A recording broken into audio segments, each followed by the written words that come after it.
मैं राजेश शुक्ला जी से पूछना चाहता हूँ, आखिर एक पीड़िता की अगर मैंने मदद की है, वो मुझसे मदद मांगने के लिए आई, राजेंद्र सिंह डांगी जो निलंबित और जिनके खिलाफ FIR लॉन्च हुई है पंतनगर के थानाध्यक्ष, उनके बारे में इनका क्या कहना है? इनके पेट में क्यों दर्द हो रहा है?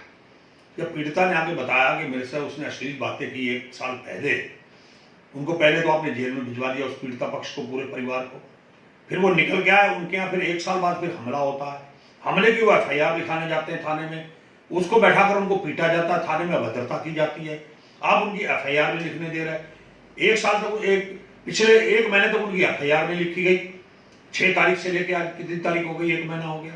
फिर जब FIR लिखी जाती है, SO उनसे बदतमीजी करता है, SO बुलाकर जबरदस्ती उनसे समझौता लिखवाता है थाने में, आप उसकी बात करते हो।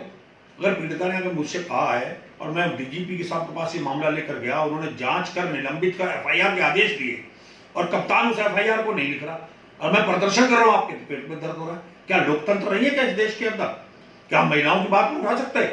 आपकी पार्टी तो बहुत दर्द होता है अगर महिलाओं की बात किसी और प्रदेश में हो जाए तो।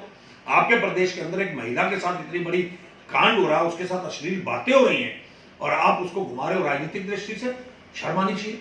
आप स्पीकर साहब से मिल रहे हो, कोई दिक्कत नहीं है, पर स्पीकर साहब को अगर वो ऑडियो आप सुना देते तो आपको मालूम पड़ जाता, स्पीकर साहब आपको जवाब दे देती, उनको भी ऑडियो सुना देते बैठ के कि जो SO ने बोला है।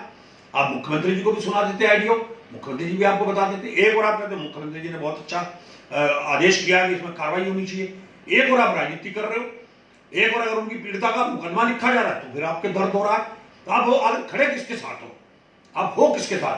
पुलिस के साथ खड़े हो, SO के साथ खड़े हो, या आप पीड़िता के साथ खड़े हो? आप ये क्लियर ही नहीं कर रहे हो। आप आरोप लगा रहे हो खनन का। अरे सारे तो SDM तुम्हारा खिंचा का, तुम्हारे अधिकारी, तुम खनन करा रहे हो, तुम्हारे सारे चेले खनन कर रहे हैं, करोड़ों रुपए तुम खनन में कमा रहे हो। और मेरे आदमी, मैं तो विपक्ष में हूं, आप करो दबाव बनाता। अरे मैं विपक्ष का आदमी अपनी बात नहीं कहूंगा। 70 विधायकों में आप ही को दर्द होता है हारे हुए में से।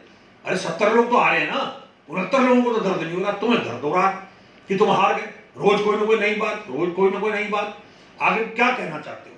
किस तरह का दबाव बनाना चाहते हो? सरकार तुम्हारी, मुख्यमंत्री तुम्हारा, और एक पीड़िता की बात अगर हमने की है उसका स्वागत नहीं कर रहे हो कि पीड़िता के साथ जाती हुई है, SO निलंबित वो ठीक हुआ, उसके खिलाफ FIR ठीक दर्ज हुई है। तो मैं पूछना चाहता हूं, इस तरह की बातें उठाकर मीडिया में अनर्गल प्रचार करके सस्ती लोकप्रियता हासिल मत करो। सच्चाई पे आओ कि सच्चाई क्या है इस कांड की। आप भी जानते हो अच्छी तरह से, SO आपकी कठपुतली बना हुआ था, ऐसे ही किच्छा थाना भी आपकी कठपुतली था, ऐसे ही CO आपका कठपुतली था, ऐसे ही आज जो SDM है वो भी आपका कठपुतली है। तो आप तो सारे धंधे कर रहे हो और उधर से मुख्यमंत्री के नाम से क्लीन चिट लेकर मेरे पे आरोप लगाते हो। अरे आप तो अपने लेटर पैड का दुरुपयोग कर रहे हो, विधायक के रूप में आप उस लेटर पैड को यूज कर रहे हो। मैं विधानसभा में लाऊंगा ना तो बताऊंगा विधानसभा सदस्य अध्यक्ष ने आपको शपथ दिलाई है, मुझे शपथ दिलाई है विधायक होने की। तो ऐसे बहुत सारे मामले हैं। अपना गिरेबान झाँको, दूसरों पे आरोप लगाना बंद कर दो, अपने चरित्र को देखो, तब दूसरे के चरित्र पे उंगली उठाओ। तिलकराज बेहड़ राजनीति करता है, करैक्टर की राजनीति करता है, तुम्हारे जैसे झूठे और इस तरह के आरोप नहीं लगाता।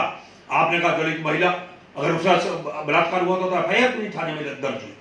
अरे उनको आपने जेल भिजवाया, जमानत करा के आ गए, उनके घर पे हमला हुआ तो आज वो अपनी बात उठाए तो आपको दर्द हो रहा है। तो मैं आपसे कहना चाहता हूँ, झूठा प्रचार बंद कर दो, झूठी बातें करना बंद कर दो, अपनी हार को स्वीकार करो और जनता के बीच में आओ दोबारा से।